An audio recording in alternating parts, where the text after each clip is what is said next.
दीपक गुप्ता एक ऐसा नाम जो हास्य व्यंग में रखता है अपना मुकाम।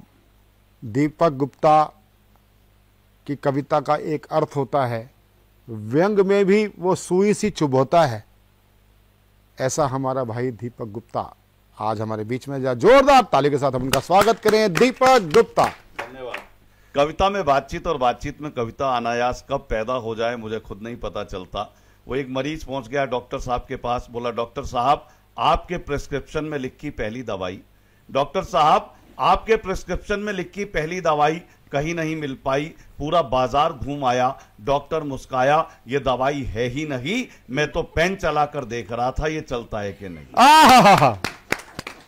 डॉक्टर साहब आपके प्रिस्क्रिप्शन में लिखी पहली दवाई कहीं नहीं मिल पाई, पूरा बाजार घूम आया, डॉक्टर मुस्काया, ये दवाई है ही नहीं, मैं तो पेन चलाकर देख रहा था ये चलता है कि नहीं। मरीज बोला डॉक्टर साहब पता नहीं था कि आपका पेन भी यूं दगा देगा, पर एक केमिस्ट तो कह रहा था कल ये दवाई मंगा देगा। पता नहीं था आपका पेन भी यूं दगा देगा, पर एक केमिस्ट कह रहा था कल ये दवाई मंगा देगा। दूसरे केमिस्ट ने कहा है इस दवा के पीछे मत ललचाओ, ये कंपनी कब की बंद हो गई, आयुर्वेदिक ले जाओ। तीसरे केमिस्ट की बात सुनकर आपकी भी बुद्धि हिल जाएगी, उसने कहा है ये तो बहुत महंगी दवाई है, ब्लैक में ही मिल पाएगी। तीसरे केमिस्ट की बात सुनकर आपकी भी बुद्धि हिल जाएगी, उसने कहा है इसकी तो डिमांड बहुत है, ये तो ब्लैक में ही मिल पाएगी। और चौथे केमिस्ट ने जब से मुझे ये बात बताई है कि ये कैंसर की दवाई है, तब से मेरी सांस हवाई है, में जी रहा हूं। डॉक्टर साहब खांसी की दवा भी कैंसर की समझकर पी रहा हूं, क्योंकि जरा सा जहर काफी है यहां पर खुदकुशी के वास्ते, मगर हर रोज पीना पड़ रहा है जिंदगी के वास्ते। बहुत अच्छे, बहुत अच्छे, बहुत अच्छे, बहुत अच्छे, बहुत अच्छे, बहुत अच्छे। ये थे दीपक गुप्ता। दीपक गुप्ता की कविता से एक बात मुझे याद आती है, क्या बाबा रामदेव की कोरोनिल जो कोरोना की दवाई थी उस पे जो दावे किए गए थे, उस पे एक माननीय सुप्रीम कोर्ट के जज ने यहां तक बोल दिया था कि हम तुम्हारी खाल उधेड़ देंगे। अभी बात आई रूह अफ़ज़ा की, एक पूरा इकोसिस्टम उठ के खड़ा हो गया। हर कोई जिसकी अगर मैं कहूँ मार्केट वैल्यू 2 करोड़ की भी नहीं है, वो भी ले करके वो रूह अफ़ज़ा की बोतल ले करके कर रहे हैं। और आज भी सुप्रीम कोर्ट कई जगह उनके जो निर्णय होते हैं वो बड़े ही एक तरफा होते हैं, विचारणीय होते हैं। हमें विचार नहीं होना पड़ता, हमें विश्वास नहीं होता कि ऐसे भी फैसले आ सकते हैं। और जब बात आती है सुप्रीम कोर्ट की कई और चीज़ों की, तो एक अपने मित्र हैं अश्विनी उपाध्याय, सुप्रीम कोर्ट के बहुत बड़े वकील हैं। जब वो वक्फ बोर्ड पर पक्षकार बनने गए थे और हिंदू सनातन बोर्ड की बात करने गए थे, तो सुप्रीम कोर्ट ने कहा था भाई आप हमारे पास डायरेक्ट कैसे आ गए, आपको तो वापस जाना चाहिए, पहले आपको हाई कोर्ट जाना चाहिए तब सुप्रीम कोर्ट आना चाहिए। और आज एक पूरा इकोसिस्टम है, पूरा एक इकोसिस्टम है। पूर्व CJI भी बोल चुके हैं कि सुप्रीम कोर्ट एक पूरी न्यायिक प्रक्रिया को के पीछे कुछ हैकर्स हैं, उन हैकर्स में कुछ नाम उन्होंने लिए थे, वो बोलना उचित नहीं है। लेकिन आप आज हमारी पूरी न्यायिक हमारा सिस्टम क्या है, आज नोटों के बोरे जले हुए मिलते हैं। वो बेचारे फायर ब्रिगेड के जो कर्मचारी, वो तो आग बुझाने गए थे, उनको क्या पता कि हम आग लगाने जा रहे हैं। एक पूरी लंका लगा दी उन्होंने। तो खैर दीपक गुप्ता जी का हम हार्दिक आभार व्यक्त करते हैं, हमारे शो में आए।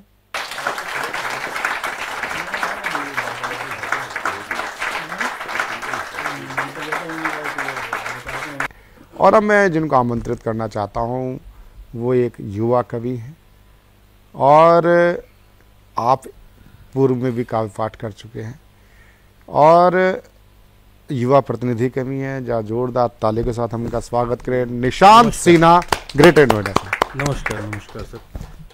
मैं इस मंच को फिर से बहुत बहुत आभार प्रकट करना चाहता हूँ सर। ये दूसरी बार मैं ये यहाँ पे कविता प्रस्तुत करने वाला हूँ और ये मेरी खुशनसीबी है कि इतने वरिष्ठ कवियों के साथ मुझे मौका मिला है। तो दो छोटी रचनाएं अपनी प्रस्तुत करूँगा। एक रचना जिसका शीर्षक हम है, ये उसको दर्शाता है कि आपको मैं के ऊपर थोड़ा कम ध्यान देना चाहिए।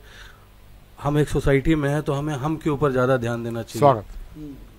तो वो मैंने एक इसको कलमबद्ध भी किया है, उसको संगीतबद्ध भी किया है। तो मेरे लिए ये रचना कुछ खास है। तो शुरू करता हूँ मैं। हम में हूँ मैं भी, हम में है तू भी, हम में हम सभी, जिंदगी है यही।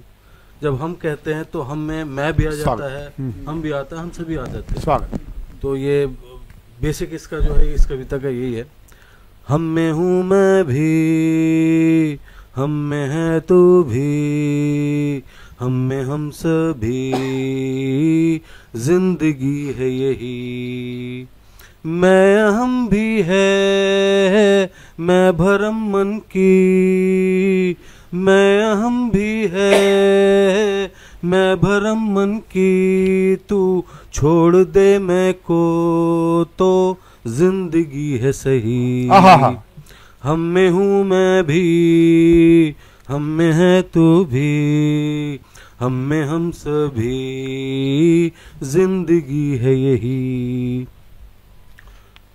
क्यों गुरूर तुझे यहाँ, क्या है जो तेरा, पैसा शोहरत चीज क्या तन भी किराए का। हम लोग इतना दौलत शोहरत सब कुछ करते रहते हैं, लेकिन एंड ऑफ द डे सबको पता है कि हमारे अपना अपना हमारा शरीर भी हमारा नहीं है, वो भी हमारी रूह ने एक तरह से उसको रेंट पे ले रखा, उसको अपने पास रख रखा है।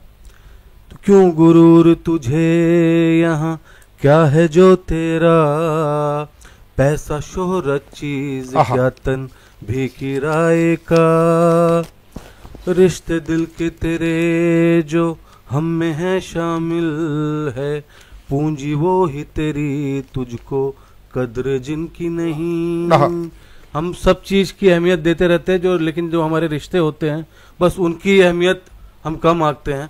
तो वो रिश्ते जो हमारे हम में शामिल है, जब हम कहते हैं तो जो हमारे आसपास के रिश्ते हैं, हमारे साथी हो चाहे हमारी फैमिली हो, उस पर हमें ध्यान देना चाहिए।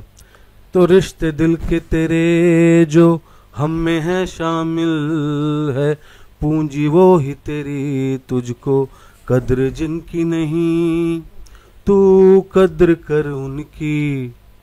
हम में हूँ मैं भी, हम में है तू भी, हम में हम सभी, जिंदगी है यही। दूसरी छंद है इसकी। शब्द को तेरे घर होते लब काफी, तो खुदा ने फिर जुबा बख्शी नहीं होती। अगर एक शब्द को बोलने के लिए सिर्फ जुबान काफी होती तो खुदा ने लब जो हमारे होठ है वो हमें नहीं दिए होते। तो इसका कहने का मतलब है कि हर समसामयिक सिचुएशन पे हमें हम का पकड़ के चलना चाहिए कि भाई मैं से नहीं हो सकता। तो शब्द को तेरे घर होते लब काफी, तो खुदा ने फिर जुबा बख्शी नहीं होती। माना पूरे ख्वाब करने को जरूरी दिन, ख्वाब ना होते अगर जो रात ना आती। ना शब बिना दिन भी, हम में हूँ मैं भी, हम में है तू भी, हम में हम सभी, जिंदगी है यही। मैं हम भी है, मैं भरम मन की, तू छोड़ दे मैं को तो जिंदगी है सही। धन्यवाद। मेरी दूसरी रचना जो है वो उसका शीर्षक मैंने रखा है खुशी वाया ख्वाहिश। हम ये सोचते हैं कि हमारी ख्वाहिशें पूरी होंगी तो हमें वो खुशी की तरफ ले जाएंगी, लेकिन ये हमारा भ्रम होता है, बस उसी के ऊपर ये कविता लिखी है। बीच में मैं इसको बहुत ज़्यादा एक्सप्लेन नहीं करूँगा, क्योंकि शायद जैसा आपने बोला अभिव्यक्ति मेरी थोड़ी कमजोरी है, अभिव्यक्ति की कलम से मैं स्ट्रांग हूँ, अभिव्यक्ति थोड़ी कमजोरी है मेरी। स्वागत। तो खुशी की ख्वाहिश इन ख्वाहिशों के शहर में, खुशी की ख्वाहिश इन ख्वाहिशों के शहर में, पहुंचना जैसे धरती से अंबर पे। खुशी की ख्वाहिश इन ख्वाहिशों के शहर में, पहुंचना जैसे धरती से अंबर पे। हर दिन जगाती एक नई राह के लिए, हर दिन जगाती एक नई राह के लिए, मंजिल है क्या पर बताती नहीं है। खुशी की ख्वाहिश इन ख्वाहिशों के शहर में। पैमाना अपनी खुशियों का, पैमाना अपनी खुशियों का शानो शौकत की औरों से मापते हैं। पैमाना अपनी खुशियों का औरों की शानो शौकत से मापते हैं। ना रहता इनमें अपना कुछ, फिर दिखने औरों की तरह लगते हैं। पैमाना अपनी खुशियों का औरों की नज़र से, औरों की शानो शौकत से मापते हैं। ना रहता इनमें अपना कुछ, फिर दिखने औरों की तरह लगते हैं। कल तलक दिखावटी कहा करते थे जिनको, कल तलक दिखावटी कहा फिरते थे जिनको, करते आज उनका शुमार दोस्ते खास में। खुशी की ख्वाहिश इन ख्वाहिशों के शहर में। बहुत अच्छे, बहुत। ये अगला पैरा जो है ये थोड़ा ध्यान दीजिएगा, इस पे बहुत प्यार से लिखा है और मुझे ये पर्टिकुलरली ये पैराग्राफ बहुत अच्छा लगता है। ख्वाहिशों की परिभाषा कौन समझ पाया है, ख्वाहिशों की परिभाषा कौन समझ पाया है, पल पल रंग बदलती है किसने इसको पाया है। ख्वाहिशों की परिभाषा कौन समझ पाया है, पल पल रंग बदलती है किसने इसको पाया है। ये प्यास ऐसी जो बुझ के बुझ न पाई है, ये प्यास ऐसी जो कभी बुझ के बुझ न पाई है, रेत को मुट्ठी में कौन पकड़ पाया। उम्र भर भागते रहे ख्वाहिशों के पीछे जिस खुशी के लिए, उम्र भर भागते रहे ख्वाहिशों के पीछे जिस खुशी के लिए पता भी ना चला दफन कितनी खुशियां की इन्हीं ख्वाहिशों के लिए। खुशी की ख्वाहिश इन ख्वाहिशों के शहर में, पहुंचना जैसे धरती से अंबर पर। धन्यवाद। ये थे हमारे बीच में निशांत सिन्हा जी। बहुत बहुत हम आभार व्यक्त करते हैं निशांत सिन्हा जी का। जोरदार तालियों के साथ हम उनका स्वागत करते हैं। मैं प्रवीण भाई, अगर गुस्ताखी माफ, निशांत भाई को सुन रहा था, मुझे अनायास 4 पंक्तियां याद आ गई। रिश्ता करता हूं कि ख्वाहिशों को कह दिया है अलविदाब, ख्वाहिशों को कह दिया है अलविदाब, मैं जरूरत के मुताबिक जी रहा हूं। ख्वाहिशों को कह दिया है अलविदाब, मैं जरूरत के मुताबिक जी रहा हूं। जख्म, आंसू, दर्द, मदिरा, ये सभी कुछ वक्त के प्याले में भरकर पी रहा। बहुत अच्छे, बहुत अच्छे।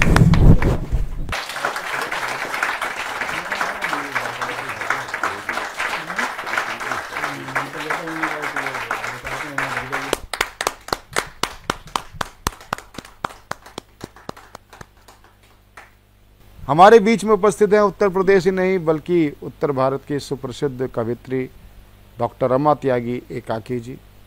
आप बहुत ही, आपकी कविताओं को अगर हम एक शब्द है मीनिंगफुल होती हैं। जोरदार ताली के साथ हम उनका स्वागत करें। रमा त्यागी, बहुत बहुत धन्यवाद प्रवीण जी।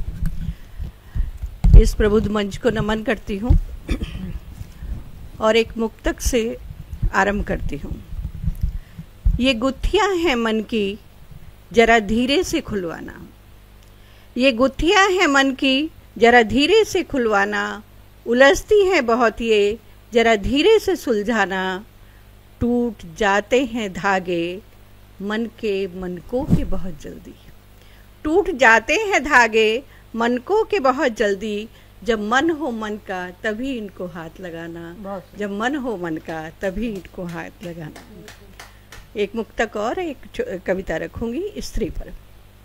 ये जो नश्तर से चुप जाते हैं कभी कभी, ये भी स्त्री के लिए ही है। ये जो नश्तर से चुप जाते हैं कभी कभी, शब्द जो जख्म कर जाते हैं कभी कभी, कभी तो इन्हें भी पढ़ लिया करो, कभी तो इन्हें भी पढ़ लिया करो। नगीना हूँ मैं अंगूठी में कभी तो जड़ लिया करो। नगीना हूँ मैं अंगूठी में कभी तो जड़ लिया करो।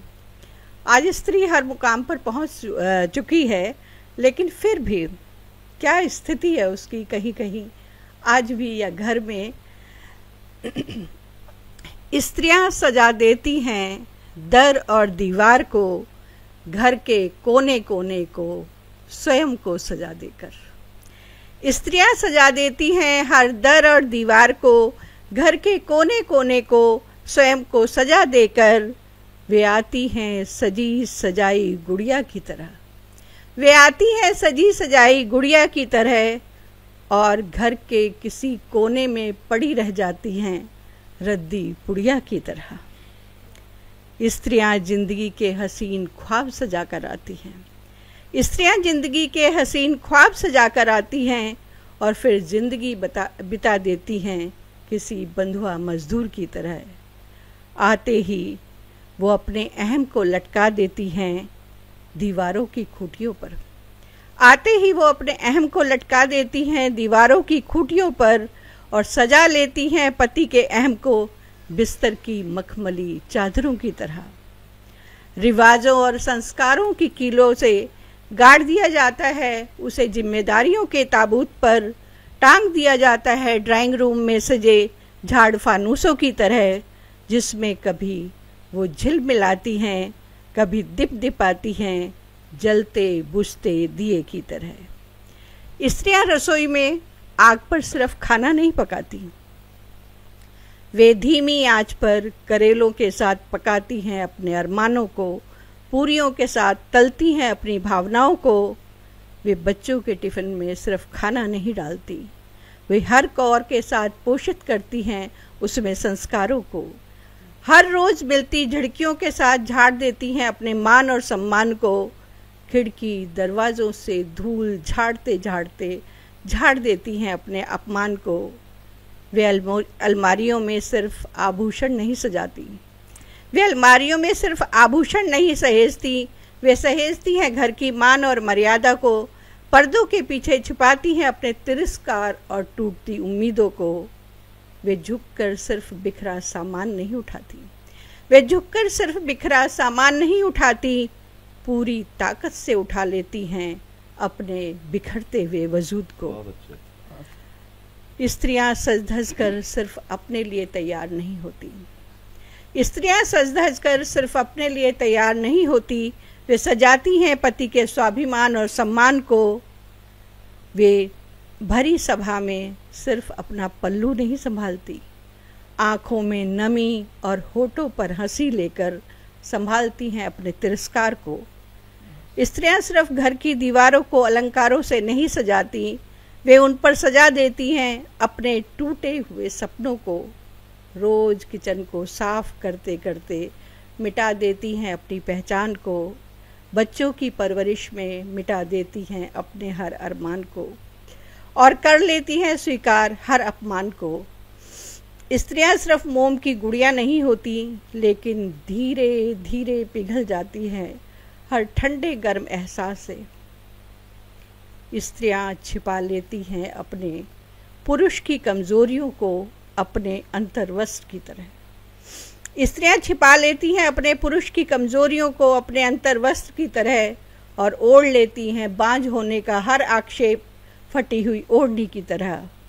स्त्रियां होती हैं घर का मुख्य द्वार, जो रोक लेती हैं घर में आने वाले हर व्यभिचार को, स्वीकार कर लेती हैं हर कटाक्ष जैसे पुरस्कार को, लौटा देती हैं द्वार से ही कुछ बढ़ते हुए हाथों को सख्ती से इनकार करके। स्त्रियां नहीं होती, वे होती हैं अपने माता पिता की परवरिश का आईना, जिसमें वो सबको दिखाती हैं खूबसूरती से, पर उसमें वो खुद कहीं नहीं दिखती, कहीं खो जाती हैं अपने ही घर संसार में। वो दिखाती हैं खूबसूरती से सबको, लेकिन वे खुद कहीं नहीं दिखती, कहीं खो जाती हैं अपने ही घर संसार में।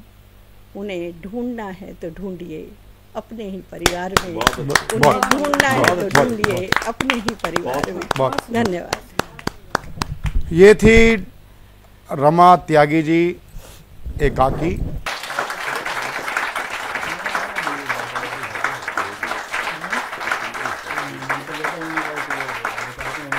मैं आमंत्रित करना चाहता हूं, देश के एक युवा कवि गोपालगंज से हमारे बीच पधारे हैं, साहब कुमार यादव। जोरदार ताली के साथ स्वागत करें साहब को। सर एक मैंने शांति का संदेश लिखा है, वो सुनाना चाहूँगा। मत छेड़ो फिर से रन भेड़ी, मत बांटो धरती को खंजर से, बहुत लहू बह चुका पहले से, अब बचा लो इसे कहर से। बंद करो ये शास्त्रों की बोली, बंद करो ये नफरत की ज्वाला, धरती माँ बिलख रही है, कैसे सहन करे ये जंजाला। अगली लाइन है, क्यों जलते हैं घर चिंगारी से, क्यों घर जलते हैं इन चिंगारी से, क्यों बिखरते हैं फूल इन संगीनों से, क्यों मासूम चीखें दब जाती है गूंजती तोपों की गर्जन से। एक नया सवेरा लाना होगा, शांति का दीप जलाना होगा, बंदूकों को गलाना होगा, नेह के सुर में गाना होगा। खेतों की फिर से हरियाली हो, नदी में मीठे गीत बहे, न हो युद्ध न हो कफन सफ़ेद, सिर्फ अमन के दीप जले, आओ प्रण करे इस पल, नफरत को अब मार गिराए, विश्व बने इसे प्रेम धरा, हर दिल को फिर शांति लाए। धन्यवाद। ये थे साहब कुमार यादव गोपालगंज से।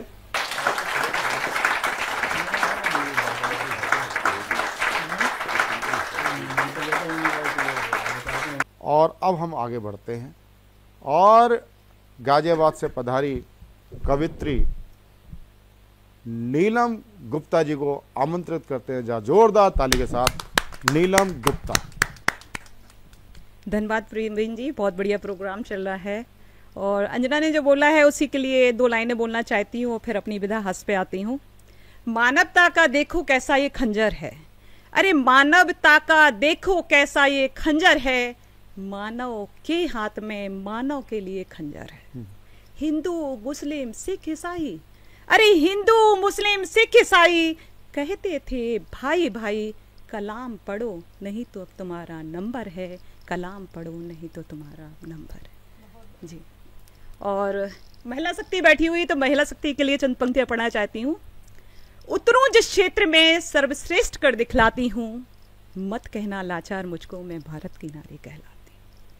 झुकी हुई नजरें थी मेरी, अरे झुकी हुई नजरें थी मेरी, बाणी में शहद घोला था, जब ताने पिरबल हुए मुझ पे तब जाके मुझे खोला था।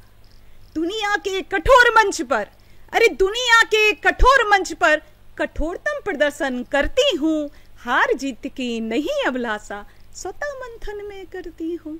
अरे सागर से भी गहरी हूँ, अरे सागर से भी गहरी हूँ, पर लहरों सी हुंकार भरूं, आए जो कोई मतवाला तो फास भंवर में पार करूं। मैं ही लक्ष्मी, अरे मैं ही लक्ष्मी, मैं ही दुर्गा, मैं ही तो महाकाली हूँ, रोकेगा क्या कोई जगबाला, मैं जगत पालनहारी हूँ, गर्व से कहो मैं नारी हूँ, गर्व से कहो मैं नारी हूँ। बहुत धन्यवाद। और हमारे पुरुष भाई भी बैठे हुए हैं, तो पुरुषों के लिए एक छोटा सा हास्य पढ़ना चाहती हूँ। स्वागत। देखिए, हाय पुरुष कितना असहाय है, अरे हाय पुरुष कितना असहाय है, बचपन से ही नारियों के सहारे है।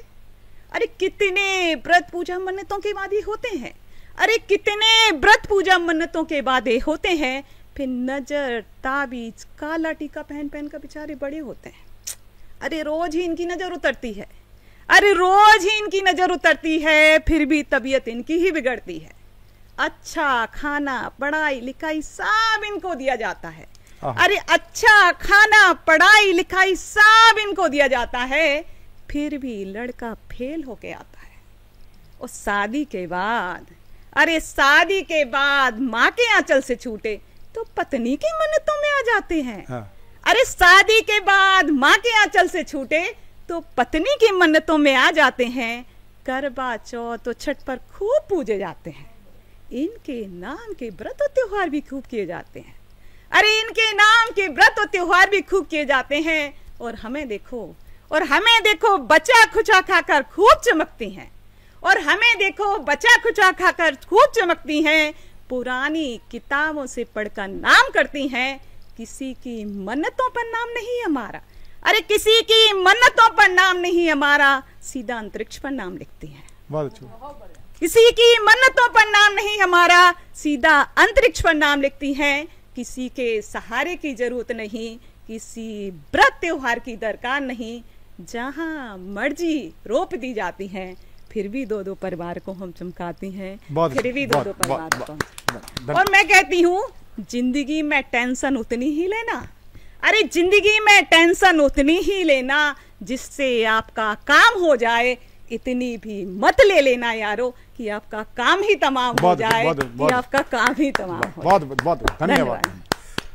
ये थी गाजियाबाद से पधारी हमारे बीच में सुप्रसिद्ध कवित्री नीलम गुप्ता जी, आपका हार्दिक अभिनंदन है।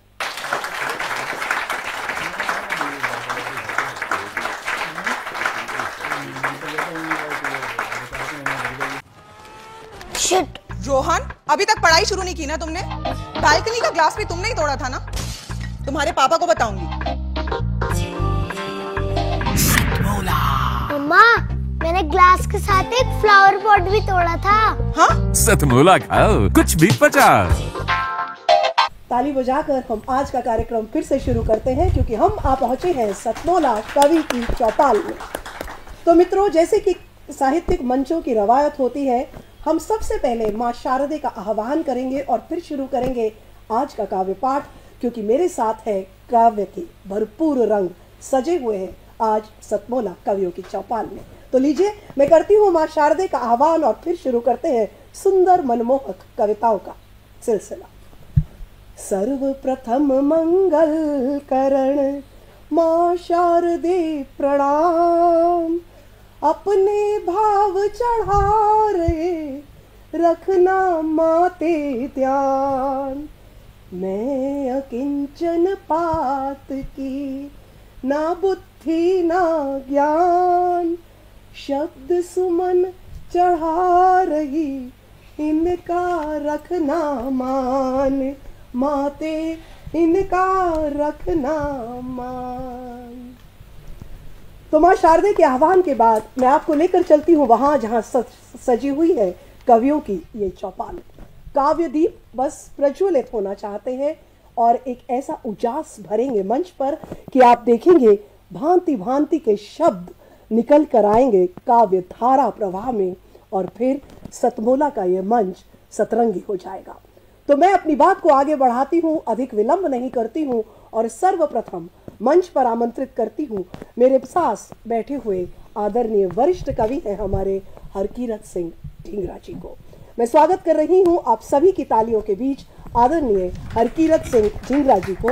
मैंने बात की भाई ढींगरा जी से, तो उन्होंने कहा कि समाज में जो आजकल पारिवारिक एक विघटन होता जा रहा है, संयुक्तवाद से हम एकलवाद की ओर बढ़ते जा रहे हैं, कहीं वही भाव उनके दिल को छू गया और आज उनकी प्रस्तुति रहेगी परिवारवाद से, और फिर उस परिवार के विघटन स्वरूप से होते हुए वे पहुंचेंगे वहां जहां से परिवार की इकाई शुरू होती है, अर्थात श्रृंगार रस से। तो अधिक विलंब ना करते हुए मैं वहां चलती हूं जहां बैठे हैं भाई हरकीरत से Dhingra. Thank you so much. मैं सतमोला के चौपाल का बहुत आभारी हूँ। पिछले 3 साल से मैं जुड़ा हुआ हूँ इनसे और करीब 6 या 7 प्रोग्राम मैं ऑलरेडी कर चुका हूँ, और आज फिर मेरे को मौका दिया गया है प्रवीण आर्य जी ने, तो मैं उनका शुक्रगुजार हूँ और आप सबका भी मैं तहे दिल से शुक्रगुजार हूँ। उम्मीद करता हूँ कि आपको मेरी कविता बहुत सिंपल शब्दों में है जो वो पसंद आएगी। तो मैं शुरू करता हूँ अपनी कविता। मेरी पहली कविता जो है वो परिवार के ऊपर है। परिवार में दादा दादी माँ बाप बच्चे होते थे, तो भरा पूरा परिवार होता था, और आज की डेट में हम सिर्फ 2 जन रह गए हैं, हम और तुम। तो मैंने इस पहलू को मक्खन की 500 ग्राम की टिक्की और 100 ग्राम की टिक्की से रिलेट किया है। तो उम्मीद करता हूँ मेरी इस पोएम को आप लोग पसंद करेंगे। क्या खूब। मक्खन की टिक्की और एकाकीपन जी। मक्खन की टिक्की और एकाकीपन। मक्खन की टिक्की 500 ग्राम की या 100 ग्राम की, एकाकीपन में इक्का दुक्की, जीवन जीने का भारीपन और बेचैनी पक्की। देखते थे कभी सूप पर मक्खन का एक टुकड़ा तैरता हुआ, क्या बात है। देखते थे कभी सूप पर मक्खन का एक टुकड़ा तैरता हुआ, पिघलता मक्खन अपने गोल गोल दायरे सब तरफ बढ़ाता हुआ। परिवार जैसा परिवार बढ़ता है उसको मैंने इसमें दर्शाया है। या फिर गर्मा गर्म आलू के पराठों पर मक्खन की टुकड़ी पिघलती और फिसलती, इधर उधर नदी सी अपना रास्ता बनाती, ठीक पढ़ते और बढ़ते बच्चों जैसी। तो कितना अच्छा लगता था तब ये सब, क्योंकि तब अच्छा लगता था सब। सही बात है। एक वक्त था जब घर में थे सब, माँ पापा दादी दादा बच्चे और हम सभी। तब ये आलम था कि 500 ग्राम की मक्खन की टिक्की की मियाद होती थी बस 1-2 दिन की, और आज ये आलम है कि 100 ग्राम की टिक्की भी चलती है हफ्तों, महीनों, शायद बरसों। रह जो गए हैं अब बस हम और तुम और हम। तो ये भी क्या है वक्त का एक सितम, या फिर हम तुम और ये बदतमीज सा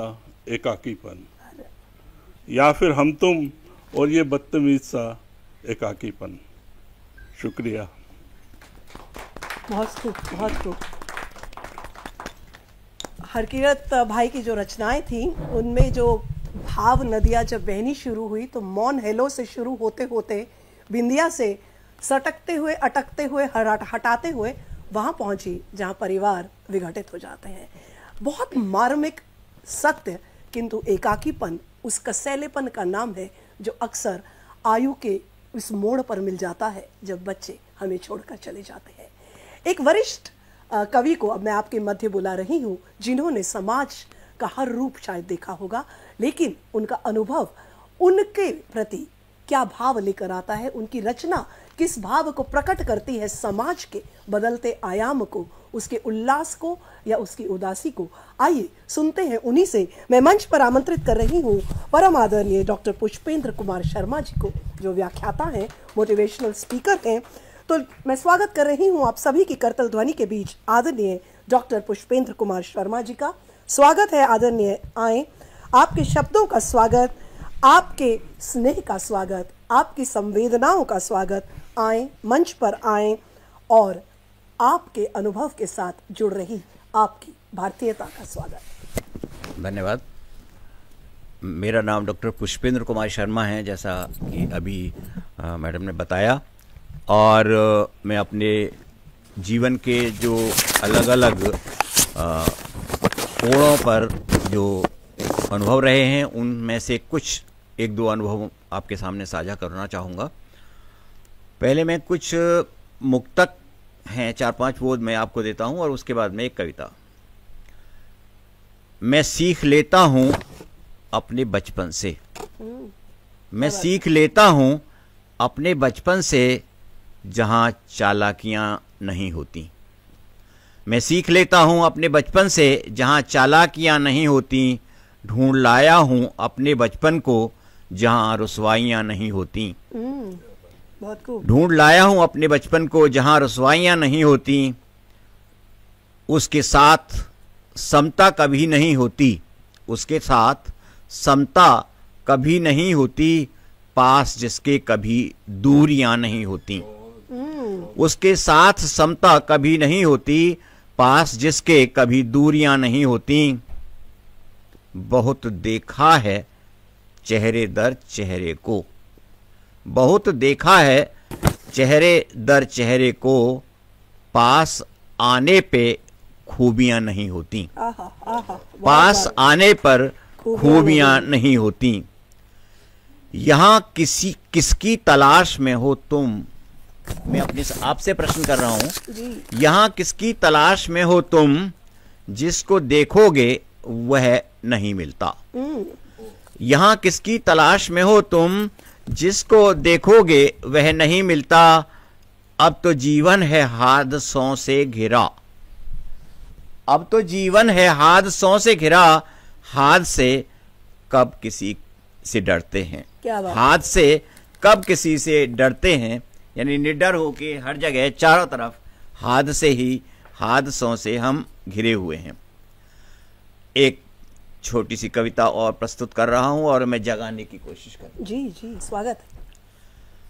कविता का शीर्षक है सुबह हो रही है, सुबह हो रही है। सोने वालों जाग जाओ सुबह हो रही, सोने वालों जाग जाओ सुबह हो रही, सामने है नई दुनिया भोर हो रही, सामने है नई दुनिया भोर हो रही।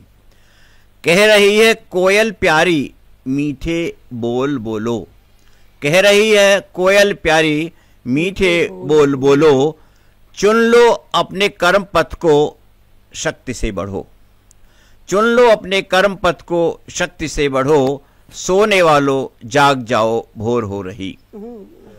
पूरब से सूरज निहारे, पूरब से सूरज निहारे, मन में झांक लो, पूरब से सूरज निहारे अपने मन में झांक लो, चिड़िया प्यारी चहचहाती खिलखिला हंसो, चिड़िया प्यारी चहचहाती खिलखिला हंसो, सोने वालों जाग जाओ भोर हो रही।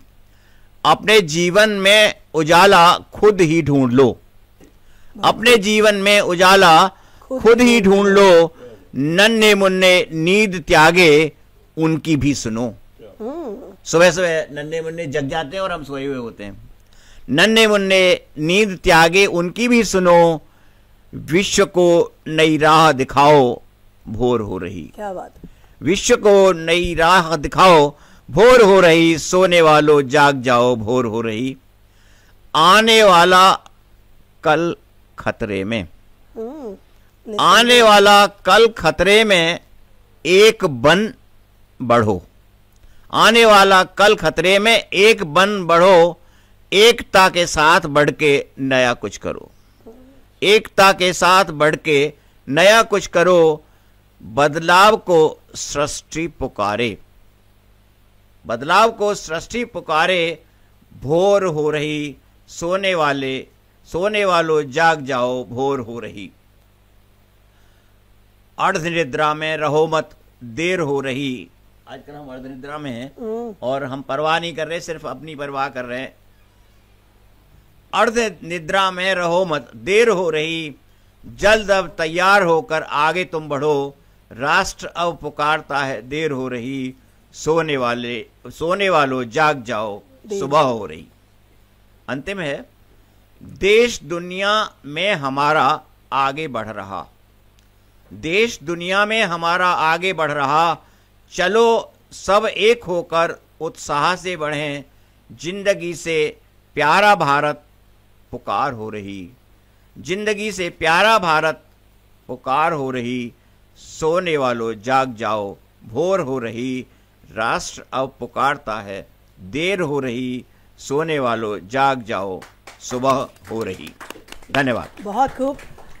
सागर के समान गहरी रही आदरणीय पुष्पेंद्र जी की कलम। उन्होंने बहुत सहजता से एक बहुत बड़ी हुंकार वर्दी जो कि समसामयिक है इस देश के लिए, लेकिन जैसे कि कहते हैं कि भोर जहां आंख खुली वहां भोर हुई, ऐसा ही माना जाता है। इस मंच पर भी भोर हो चुकी है और अब हम वहां पहुंच रहे हैं जहां बैठी हैं हमारे साथ आदरणीय अर्चना सकलेगर। अर्चना सकलेगर जी के साथ मैं भोर का उजास क्यों बता रही हूं, क्योंकि हम बात करने वाले हैं धर्म के सही अर्थ और मर्म की। हम वहां जाने वाले हैं जहां विराजते हैं हमारे राम। हमारे राम को पुकारने के लिए, धर्म के साथ मर्म समझने के लिए मेरे साथ स्वागत कीजिए आदरणीय अर्चना सकलेगर जी का। नमस्कार। जैसे कि बताया, मेरा नाम अर्चना है और मैं अपने हिंदू धर्म से बहुत प्यार करती हूँ और अपने भगवान से। तो सही सुनाती हूँ पहले।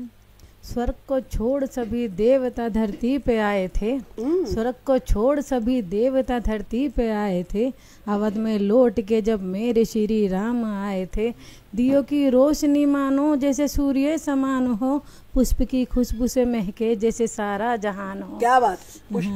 राम के जैसा कोई दूसरा महान नहीं है, जीत के लंकापति को फिर भी गुमान नहीं है, सौतेली माँ के कहने पे प्रभु वनवास जाते हैं, सिया संग और प्रभु जी वनवास जाते हैं।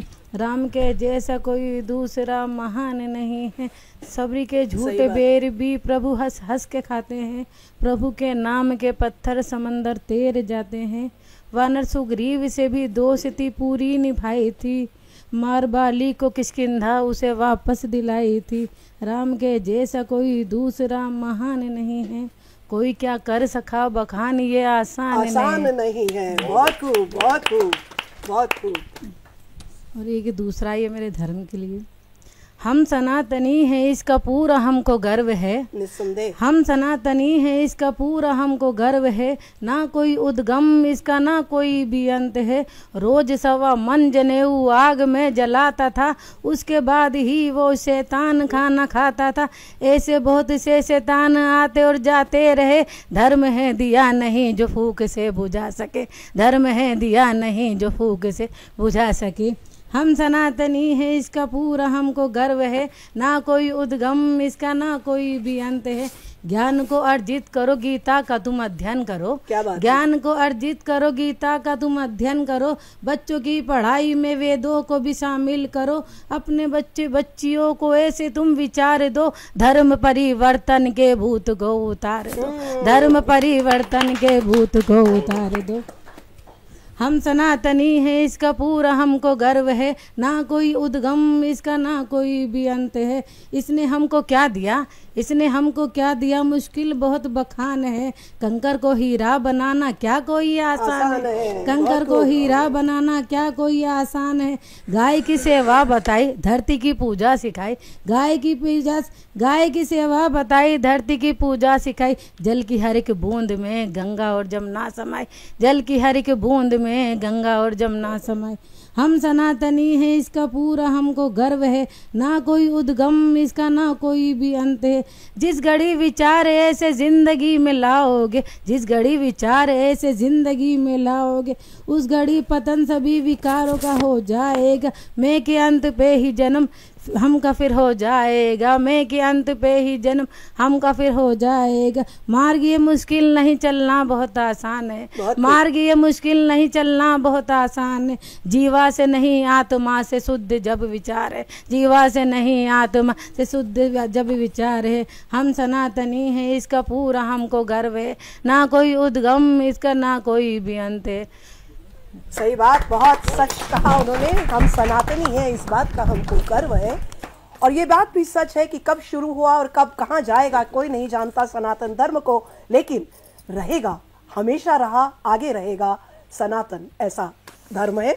तो चलिए आप सभी की तालियों के बीच अब मैं एक युवा प्रतिनिधित्व को मंच पर आमंत्रित कर रही हूँ। मेरे साथ स्वागत कीजिए आदरणीय सुहाना सकलागार जी का, जो कि एक नव प्रभाव और नव उल्लास लेकर मंच पर आएंगी, क्योंकि युवा प्रतिनिधित्व कर रही हैं तो युवतियों और नारी के संघर्ष को आपके समक्ष रखेंगी। स्वागत कीजिए आदरणीय सुहाना सकलेगर जी का। बहुत बहुत धन्यवाद आप सभी का। मैं एक कविता प्रस्तुत करती हूँ। सबसे पहले, माँ पहले कपड़े धोने से पहले पापा, भाई, चाचा, घर के अन्य पुरुषों की जेब टटोलती, ये देखने के लिए कि पैसे ज़रूरी सामान धुलने से पहले बच जाएं। आज माँ को देखा मैंने अपने भी कपड़े टटोलते हुए। सदियों की तपस्वी लगन के बाद मिली उपलब्धि थी है, आज लगा हम स्त्रियां सफल हुई। बहुत खूब। मैं एक 2-3 गज़लें लिखती हूँ तो स्वागत स्वागत।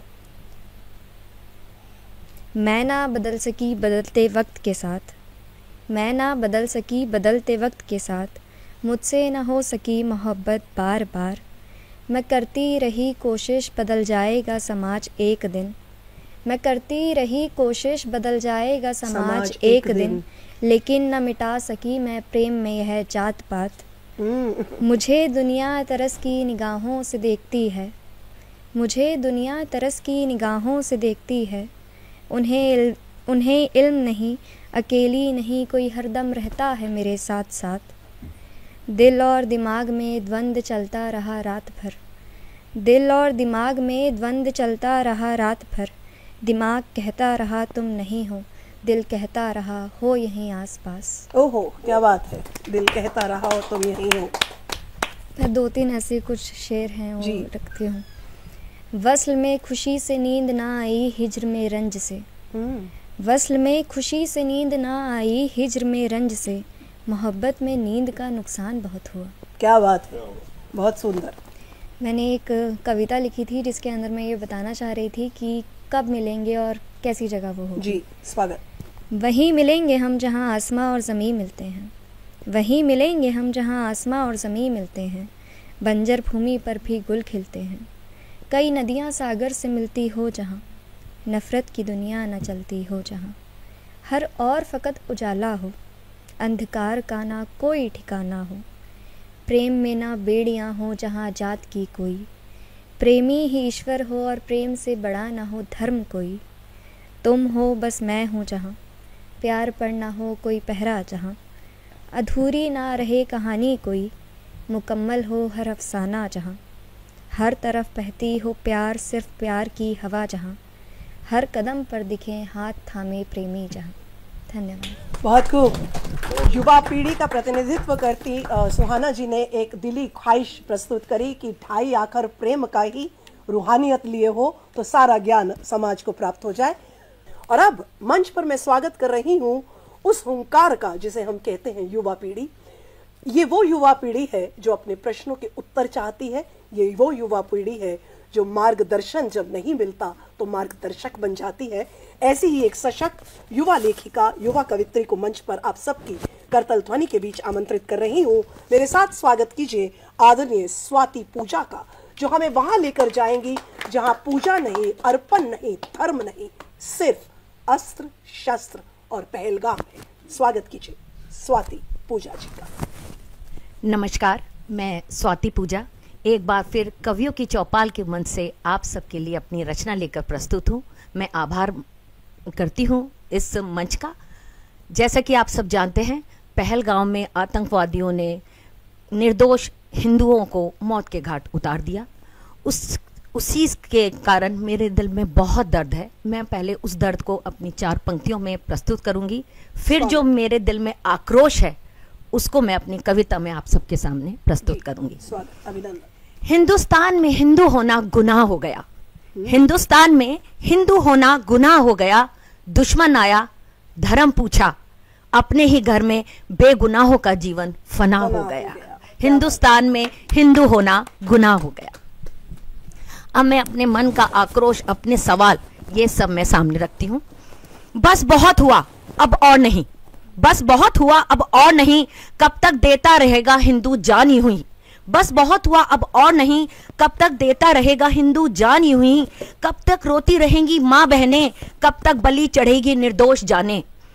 क्या कसूर है कोई तो बताए, क्या कसूर है कोई तो बताए। हिंदुस्तान से हिंदू और कहां जाए, हिंदुस्तान से हिंदू और कहां जाए।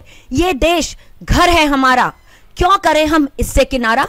ये देश घर है हमारा, क्यों करें हम इससे किनारा। जिससे साझा की अपनी जमीनें, जिससे साझा की अपनी जमीनें, गिद्ध की तरह नोच लिया उन सभी ने। कहते हैं दुश्मन बाहर से आया, अरे ना, दुश्मन तो घर में ही रहता बनके हमसाया। दुश्मन तो घर में ही रहता बनके हमसाया। बहुसंख्यक होकर भी हम, बहुसंख्यक होकर भी हम डर रहे, बहुसंख्यक होकर भी हम डर रहे।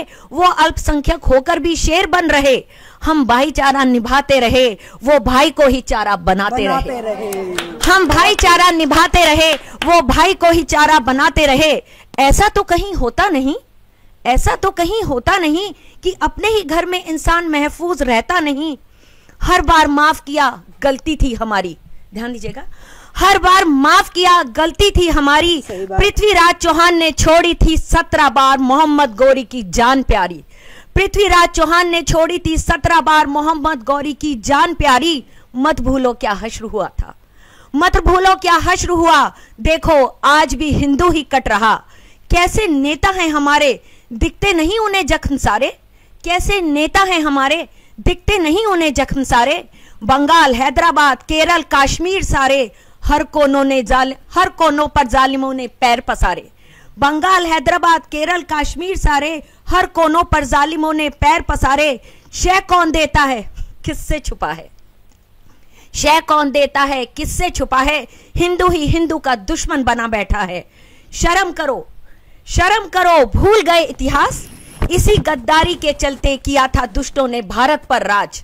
वही गलती तुम फिर कर रहे हो, राजनीति के चलते अपनों को डस रहे हो। वही गलती तुम फिर कर रहे हो। राजनीति के चलते अपनों को डस रहे हो। जब दुश्मन आएगा नहीं पूछेगा किस पार्टी से हो। जब दुश्मन आएगा नहीं पूछेगा किस पार्टी से हो। पूछेगा तुम्हारा धर्म, आखिर तुम भी तो हिंदू ही हो। पूछेगा तुम्हारा धर्म, आखिर तुम भी तो हिंदू ही हो। अपनों को धोखा देकर जिनके साथ हो, अपनों को धोखा देकर जिनके साथ हो, वही मारेगा तुम्हें चाहे कोई भी जात हो। वही मारेगा तुम्हें चाहे कोई भी जात हो। जागो हिंदू जागो साथी, छोड़ो राजनीति छोड़ो जाति। जागो हिंदू जागो साथी, छोड़ो राजनीति छोड़ो जाति। हमारी एकता देख दुश्मन के पसीने छूट जाएंगे। लड़ना तो छोड़ो वो दुम दबाकर भाग जाएंगे। इतने बम धमाके इतने हमले वो कर ही इसलिए रहा है। इतने बम धमाके इतने हमले वो कर ही इसलिए रहा है क्योंकि भारत अनगिनत जय चंदों से भरा है। क्योंकि भारत अनगिनत जय चंदों से भरा है। वरना औकात किसी की जो आंखें उठाए, वरना औकात किसी की जो आंखें उठाए। छत्रपति संभाजी महाराज महाराणा प्रताप की धरती पर एक कदम भी बढ़ाए। छत्रपति संभाजी महाराज महाराणा प्रताप की धरती पर एक कदम भी बढ़ाए। समझो जिस दिन हिंदू एक हो जाएगा, दुश्मन गोली तो दूर पत्थर भी ना मार पाएगा। जिस दिन हिंदू एक हो जाएगा, दुश्मन गोली तो दूर पत्थर भी ना मार पाएगा। इस बार ना छोड़ना किसी को, घर हो चाहे बाहर, दो चार नहीं मारना होगा सभी को, मारना होगा सभी को। जय हिंदू जय भारत। बहुत खूब। स्वाति जी ने शायद अपने मन में जो उनके आक्रोश था उसे शब्दों की वो धार दी कि वो भावनाएं उनकी कलम लेखनी से होती हुई इस मंच पर प्रसारित होकर श्रोताओं और दर्शकों के दिल तक जा पहुंचेंगी। पहलगाम की ये दर्दनाक घटना हर भारतीय को शर्मसार करके चली गई। एक हृदय विदारक चीख निकली थी वहां की हर बेटी और बहू के मुख से जब उनके पुरुषों को का वध कर दिया गया। यूं इस कदर मेरे विश्वास के सीने में थे खंजर लगे कि अब किसी भगवान का नाम लेते भी है डर लगे। ये स्थिति हो चुकी है आज हिंदुत्व की और इसे बदलने के लिए आवश्यक है कि ऐसे कवियों की चौपाल सजती रहे जहां पर समसामयिक मुद्दे काव्य की धार बनकर प्रवाहित प्रसारित होते रहे, ताकि सिर्फ समाज के बदलते आयाम, चाहे परिवार का हो, चाहे विघटित होते एकाकीपन का हो, चाहे समाज के बदलते परिवेश का हो, चाहे रिश्तों के दरकते रूप का हो, और चाहे धर्म के नाम पर उस गली सड़ी मानसिकता का हो जिसने पहलगाम जैसे दर्दनाक मुद्दे को अंजाम दे डाला। जब तक हम अपनी कलम और लेखनी को धार देते रहेंगे, दर्शक और श्रोता शब्दों के माध्यम से हमारे विचारों को समझते बूझते जानते रहेंगे, तब तक सोच बदलने का काम होता रहेगा। इसलिए आज दीजिए इजाजत आभा मेहता को, फिर मिलेंगे एक और कवियों की चौपाल में। तब तक लिखते रहिए और देते रहिए धार अपनी लेखनी को, सुनते रहिए क्योंकि कवियों की चौपाल तो सजती रहती है। नमस्कार।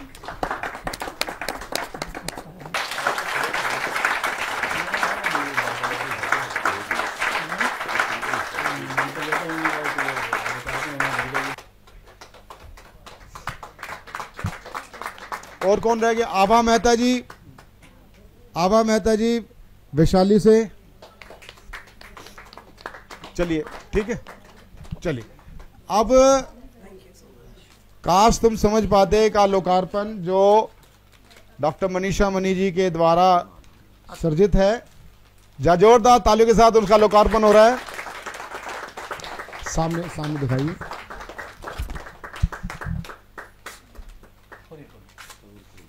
और मोदी जी की तरह कागज अपने हाथ में रखने।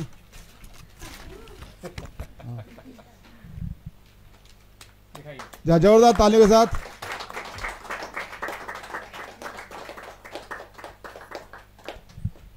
बहुत बहुत धन्यवाद। और अब एक स्वागत मैं करवाना चाहूंगा। हमारी मानद निदेशक रजनी मान जी हमारे बीच में उपस्थित है। जोरदार तालियों के साथ हमारे नई मानद निदेशक जी का।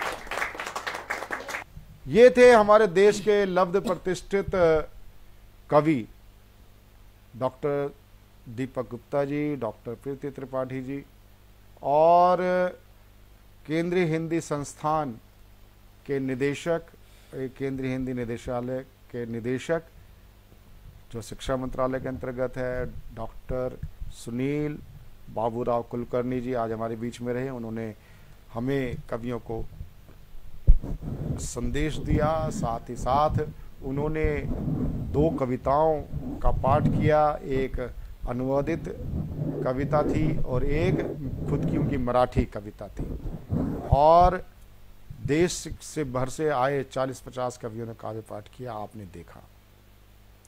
यदि आप भी सतमौला कवियों की चौपाल में काव्य पाठ करना चाहते हैं तो टीवी स्क्रॉल पर चल रहे नंबर 9711182183 पर आप सीधे हमसे संपर्क कर सकते हैं। व्हाट्सएप कॉल के द्वारा व्हाट्सएप मैसेज भी छोड़ सकते हैं।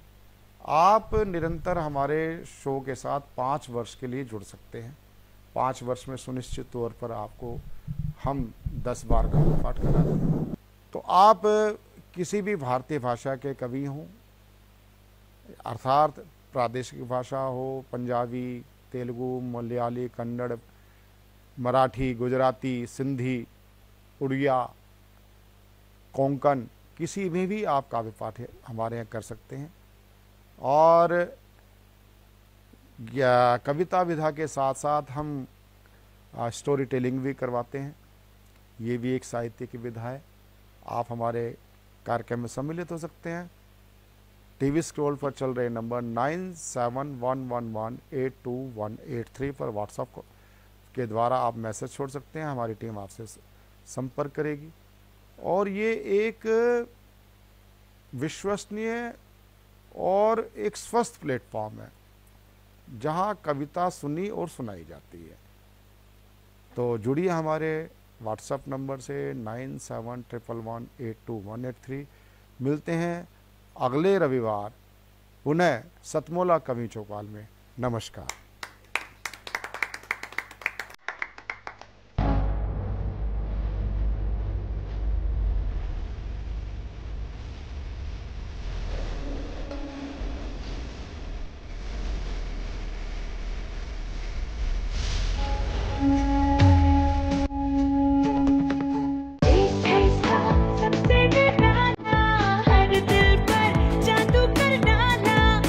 स्वाद